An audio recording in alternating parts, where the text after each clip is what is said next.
And we are back with some more Hartford Whalers franchise mode in FHM 8.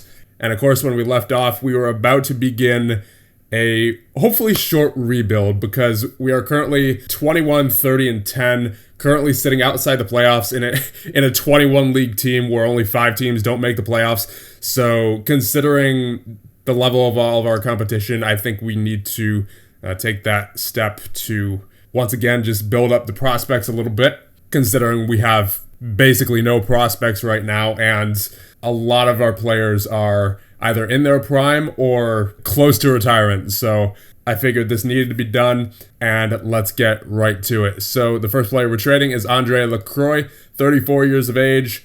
I didn't anticipate myself re-signing him. His contract is expiring this year, and he really has not been great. I mean, he's had 25 points, so that's not bad, but his grade altogether is not pretty. Yeah, 59 offensive, 58 defensive, just very mediocre, and I wasn't going to re-sign him, so may as well get whatever we can get back for him, and that is a 3rd round pick in this year's draft from Buffalo.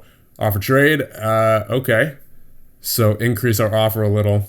Might have to settle for a 4th here. I'm not seeing too many options that I'd be willing to do, and I don't know how deep the draft is in these historical GM modes. Like, for all we know, the 6th round could still have 3-star potentials available, you know? So I don't want to go trading my own draft picks just yet. So I think we might just have to settle for a 4th. Yeah, I think that's what's going to have to happen here. Offer trade, yep. So Andre Lacroix for a 4th round pick from Buffalo, finalize. And the next trade will be to the Pittsburgh Penguins. We're going to be trading Dave Keon. He's 39 years of age. Of course, Pittsburgh, not looking great right now. They do have a lot of weaknesses. Their record's okay. And I believe, are they in the playoffs? It's pretty likely, considering the fact that 16 out of 21 teams make it. Yeah, Pittsburgh's in the playoffs, so this should help them, at least for this year. And let's see if we get a 4th back for him. So Dave Keon for a 4th round pick from Pittsburgh, finalize. And once again, both those players were on contracts with 1 year remaining. I wasn't planning on signing either of them, so may as well just get something back for them in the form of a couple of picks. Every other player with 1 year left, I'm planning on re-signing or are just getting released. So we're re-signing Garrett, Howe, Sims, and Staunton. They were all up for renewal this year. I'm not sure about Gordie, considering he's 51. Is he planning on playing? It appears so. He does want a contract. I'll give it to him. We'll see what happens in the offseason regarding his retirement, but I'm going to assume that he's still going to play, considering he is Gordie Howe. But everyone below Sims, I am going to hold off on re-signing for right now, and I'll make the decision on all of them later. And it's not like these guys would really go for much anyway. But for me personally, I would rather hold on to them as depth players, considering, like I said earlier, we don't know if the 6th round is going to have, 3-star players, 3-star potentials, or the possibility of it just being full of half-star potentials. So for right now, I would rather hold on to my depth players and think about re-signing them when the time comes. But for right now, I just wanted to get all the big guys out of the way. There are other guys who I was thinking about trading, but I'm not going to do it now because they all have more than 1 year left on their contracts, such as Jacques Lemaire. I think we could probably get something decent for him at the draft. And then everybody else I plan on holding on to, at least for right now. So with that, I think we are done here at the trade deadline. I'm going to call up a couple of forwards since we did just trade 2 of them. So here's what our lines are looking like now after those 2 trades. Definitely a lot less depth at center. Obviously, we traded away 2 centers. So Rogers is going to get the large bulk of playing time between the power play and penalty kill, I'm sure.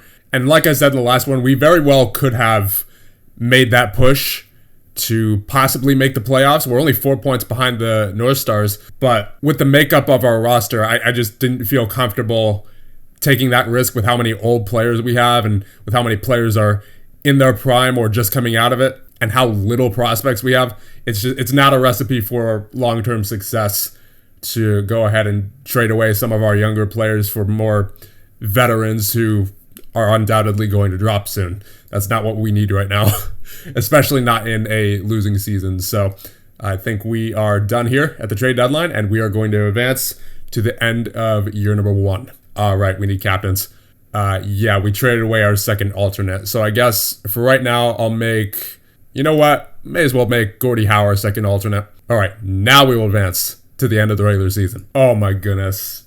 Mike Rogers, torn back muscle for 3 to 4 months. Well, if we did have any chance this season, there it goes. Although we are, considering the fact that we are now 23, 39, and 14, we are way behind.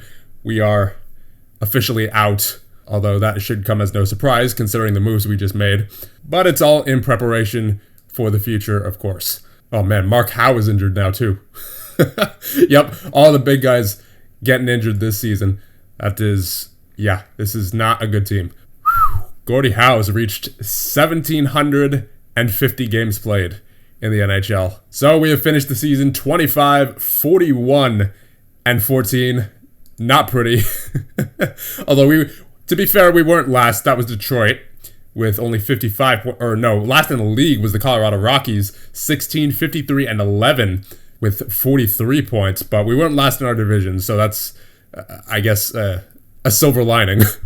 So let's take a brief look at the end of season stats, although I doubt most of it will be appealing to look at. So Blaine Staunton with 90 points on this season in 71 games played, 47 goals, 43 assists. Very nicely done. He was a +8 on this team. How? How was this guy? I mean, I guess it makes sense. He was out there for the majority of our scoring. Literally, he had more than double the amount of points than the second guy on the list in Jacques Lemaire with 41. So I suppose it makes sense that if anyone on our team was a plus, it would be him. But still, for him to be +8 on this team, that's considering the amount of goals that I am sure we let up, that's pretty impressive. And it's certainly an outlier. Yep, he is the only plus player on the team. Definitely have to keep him around. Jeez, 271 shots, 17.3 shooting percentage. Not only does he shoot it a lot, he scores a lot. Out of everyone that took at least 50 shots this season, he had the highest shooting percentage. I would say he is a mainstay here in Hartford. Oh, right. I forgot to check the injury list stats. Okay, so that makes a little more sense. Right. Mike Rogers with 78 points in 68 games played, and Mark Howe with 69 in 76. So it wasn't all just Mr. Staunton, but he was certainly, I would say, the driving force. But I would say without Staunton, this team probably doesn't get any more than 15 wins. Like that's how much of an impact he had. He was truly exceptional, was Staunton. We'll take a look at the rest of the skater stats here. Lemaire with 41 points, 35 for Antonovich and Roberts, 32 for Sims, 30 for Ali and Stevenson, 28 for Gordie Howe, 24 for DeBoll, 21 for Hangsleben, 20 for Hodgson, 17 for Lay, 14 for Werner, 13 for Marty Howe, then 12 for Neufeld, 10 for Fotu, 6 for Plum, and 4 for Carroll. And now goalie stats, you have Garrett with 47 games played, 892 save percentage. I would say he's still slightly below league average, but that's definitely better than when we last checked. And as for Al Smith, 42 games played, 10 wins, 20 losses, 9 overtime games, 874 save percentage. Definitely thinking about replacing him. That is not, that's not good, I wouldn't think, even for this era. Let's see, league stats, go by goaltenders, and say minimum of 40 games played. Save percentage, yeah, I would say the average here is about 898, and Garrett falls kind of short of that at 892, and then Smith obviously way down there at 874. I feel all right with Garrett going into next season, but Smith definitely needs to be replaced. That is, if we intend on winning more than 20 games. All right, let's check out team stats. Goals for per game, we are 16th in the league with a 3.13. Obviously, Staunton helped that out from when we last checked. I believe we were 19th, somewhere like 2.6 something. So that definitely has gone up, but still not where it needs to be. Goals against per game, 16th in the league with a 3.69. Better than it was before, once again, but I'll say the same thing, not where it needs to be. Faceoffs, we actually got pretty good at faceoffs as the season went on, 50.7, 5th in the league. So not bad there, but given the fact that our team is going under so much change, at the moment, I wouldn't expect that to stay where it is in the immediate future. Power play percentage, we are 10th in the league with a 23%, And the penalty kill, I am expecting this to be ugly. Yep. Last in the league with a 72%. Yeah. So defense overall, pretty rough. Goal scoring also was pretty rough compared to the rest of the league. So you see why I say we need a rebuild. Now let's take a look at the league leaders. Wayne Gretzky leads the league with 146 points in his first NHL season. Jeez. I mean, I don't know what else I expected there, but yeah, I can't wait to see this for the next 20 years. He is certainly something. Looks like Cloutier was pretty close to him in the goals department, 61 compared to 68. Salming actually had more assists than Wayne Gretzky with 83 compared to 78. So that's interesting. An assist machine there in Toronto. And let's just confirm, we are indeed not in the playoffs as expected. So with that, I think we'll advance through the playoffs and into the offseason. And we have a Stanley Cup champion, and to nobody's surprise is the Montreal Canadiens. They just have an incredible roster as we take a look at them. I mean, yeah, they're just... This is the kind of roster we need if we hope to beat them anytime soon. We are nowhere close to this right now. Not even when we had, Keon and whoever that other guy was. I forget his name already. This is what we would need in order to win the Stanley Cup in this day and age. That the Montreal Canadiens are just way too good, and they're going to be like this for, I would say, the next 5 years at least. And considering there's no salary cap in this era, they're going to be able to keep this team together for a while. As long as these players continue having their level of ability, they're going to stay like this. So we absolutely, the rebuild is an absolute must here in Hartford. That just solidifies it, I think. And actually, something else I just realized is the fact that since there's not a salary cap, our options in free agency are going to be extremely limited, since for the most part, teams are going to be able to keep their rosters together if they so desire. So most of our acquisitions, or if not, I dare say all of them, are going to have to be through trades and the draft. All right, we have the NHL awards. So the Ted Lindsay Award, the Art Ross, the Maurice Richard, and the Lady Byng all go to Wayne Gretzky. No surprises there. Bill Masterton goes to Gordie Howe. Mark Messier Leadership Award also goes to Gordie Howe, so good to see him getting a couple of awards here. Jennings Trophy goes to Phil Meyer of Philly. And the Hart between Potvin, Gretzky, and Salming. Gretzky? Yep. That figures. Conn Smythe is going to be Larry Robinson of Montreal. The Calder between Brian Propp, Dave Christian, and Ray Bourque. That is Brian Propp of Philly. And the Norris between Robinson, Salming, and Potvin. As Larry Robinson of Montreal with 96 points on the season. Frances Selke between Goring, Chartier, and Middleton. You have Goring of LA. For the Vezina between Palmatier, Smith, and Meyer is Phil Meyer. The GM of the Year between Allen, Francis, and Shiro is Keith Allen of Philly. 58 wins on the season. And the Jack Adams between Jeffrey Allen, Quinn, and Plager is Pat Quinn of Philly. All right, so these are the players that are not going to be re-signed. The only notable is, of course, Al Smith, who did not have a great season, .874 save percentage, and everyone else is mostly just a depth player that I wasn't really impressed with, or just didn't play at all and doesn't really have the potential to make the NHL anyway. Here we go, season score. I expect 0 positive categories and most of the negative categories. Yeah, the only redeeming part of that is that we didn't finish last. So our total season score is 4, and we get no points to distribute to our GM. That is unfortunate. Oh, there you go. So Al Smith, it wouldn't have mattered if we re-signed him anyway, because he announces his retirement at 34 years of age. And there it is. Gordie Howe, the 52-year-old wonder, has retired from the NHL officially. So that's unfortunate.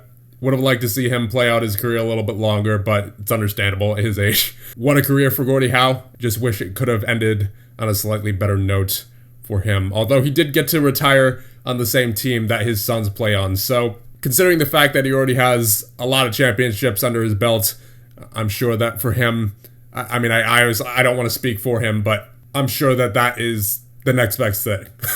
All right, let's take a look at free agency. Yeah, really not much here. There is a 20-year-old Kelly Kissio. Not bad. Defensive read is 16.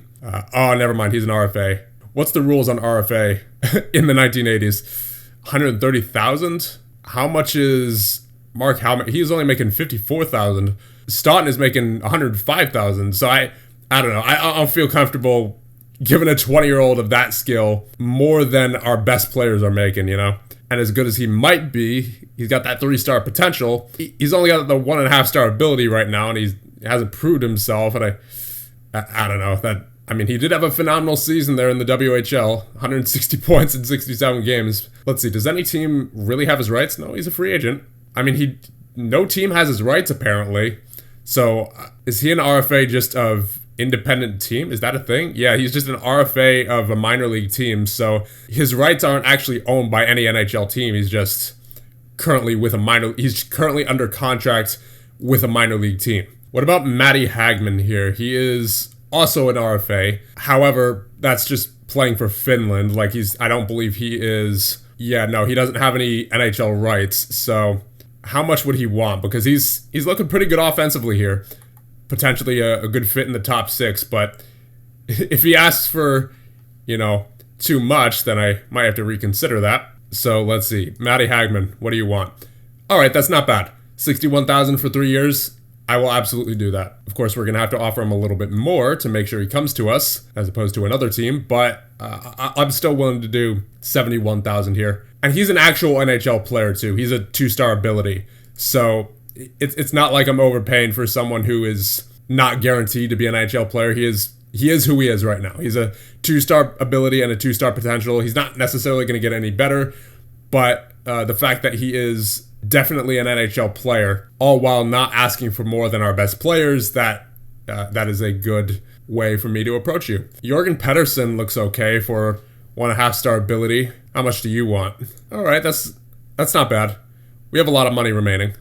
I could do that for sure. He also does have a 2.5-star potential, and obviously he's 23 already, so most of that potential has gone to waste at this point, but you never know. He could end up getting a 2-star ability at some point this season. Oh, hold on. We got Dave Poulin here. 1-star talent, but 3.5-star potential at 21 years of age.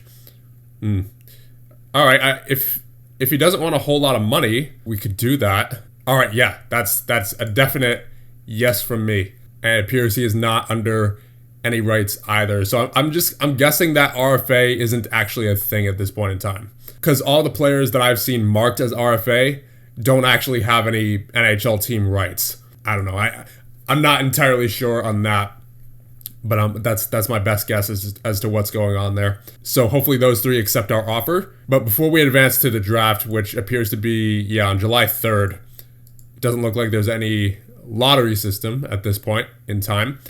I do want to check out the coaching free agency because, as you can tell, I am still the head coach, which may have played a part in our lack of success, to be honest, because all my coaching ratings are not great. They're all at 7. If we can get ourselves a head coach, I would definitely prefer to do it now. Well, unfortunately, every coach that meets my criteria at least of ratings does not prefer physical play, which is something that I kind of prefer. But this guy here, Phil White, 49 years of age, very offensive, very non-physical, aggressive line matching tendency, prefers prospects. So overall, he's pretty good. Not ideal, not my ideal coach for sure, but by far the best one on the market. So I think I'm going to go after him. Tactics rating of 17, and then obviously all of his coaching ratings being where they are, makes him the obvious choice for me. A little wary of that very non-physical preference, but I suppose if we get some really offensively based players, then it might work. So let's see what happens as we hire Phil White as our head coach. I'll give him 2 years. That sounds reasonable. So I'm going to end it off here, and in the next one, we will get to the NHL entry draft and the rest of the offseason of year number 1, and hopefully do a little bit of year number 2.